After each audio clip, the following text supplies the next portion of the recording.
Good morning everyone. ఈ రోజు మనం మాట్లాడుకునే మనిషి చిన్న డ్రీమ్స్ తో ముంబైకి వచ్చాడు. ఆ డ్రీమ్స్ ని నిజం కూడా చేసుకున్నాడు. అతని పేరే హర్షద్ మెహతా అండి. స్టాక్ మార్కెట్ లో ట్రేడింగ్ ఆర్ ఇన్వెస్ట్ చేస్తున్న ప్రతి ఒక్కరికి హర్షద్ మెహతా గురించి ఐడియా ఉండే ఉంటది. అంటే అర్థం చేసుకోండి అతను ఎంత ఫేమస్.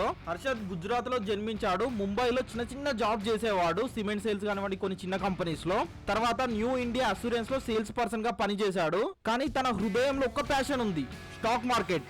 ఎందుకంటే తను న్యూస్ పేపర్స్ లో చూసినప్పుడు ఈ కంపెనీ ప్రైజెస్ పెరుగుతున్నాయి అన్న చూసి తను ఇన్స్పైర్ అయ్యాడు. లంచ్ బ్రేక్స్ లో బాంబే స్టాక్ ఎక్స్చేంజ్ కి వెళ్ళడం స్టార్ట్ చేశాడు. అక్కడ ట్రేడింగ్ చూస్తూ తనకి ఇంట్రెస్ట్ ఇంకా పెరిగింది.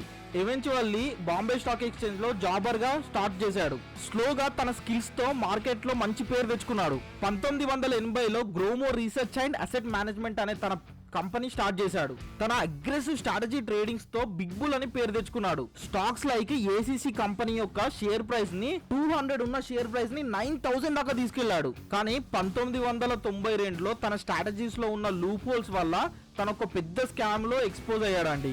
బ్యాంక్స్ నుండి ఫండ్స్ ని డైవర్ట్ చేసి స్టాక్ ప్రైజెస్ మ్యానిపులేట్ చేశాడు అని తన మీద చాలా అలిగేషన్స్ వచ్చాయి. ఈ స్కామ్ వల్ల తన డౌన్ ఫాల్ స్టార్ట్ అయిందండి.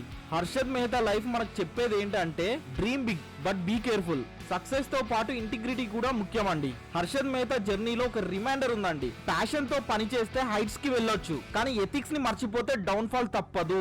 ఇంకా మీరు ఈ స్టోరీ గురించి పూర్తి విషయాలు తెలుసుకుందాం అనుకుంటే ఇది ఒక వెబ్ సిరీస్ ఉందండి, 1992 స్కామ్ అని. ఎవరికైనా ఇంట్రెస్ట్ ఉంటే మూవీ లింక్ అని కామెంట్ సెక్షన్ లో కామెంట్ చేయండి, నేను వాళ్ళకి లింక్ అనేది పంపిస్తాను. ఓకేనా? థ్యాంక్ యూ సో మచ్ అండి.